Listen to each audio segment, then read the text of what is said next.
কোন একজন নবী আল্লাহকে বলেছিলেন যে আল্লাহ আমি মারা যাওয়া কোনো মানুষকে দেখতে চাই, সে কেমন আছে।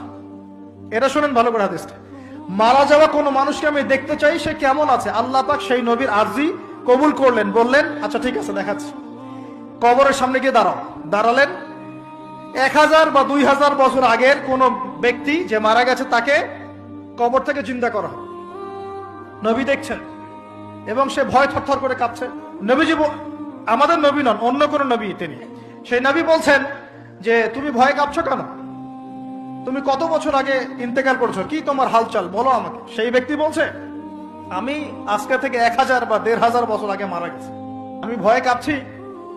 যখন আমি মারা যাচ্ছিলাম, মালাকুল মউত যে আকৃতি নিয়ে আমার সামনে এসেছিল, ওই আকৃতি আমি এখনো ভুলতে পারি না, তাই দেখে আমি থরথর করে যাচ্ছি। তিনি বলছেন যে আমি 1500 বছর হয়ে গেছে আমার মউতের, কিন্তু আমার দেহ থেকে এখন পর্যন্ত রূহ কবজ করার যে কষ্ট, এই কষ্ট এখনো যায় না।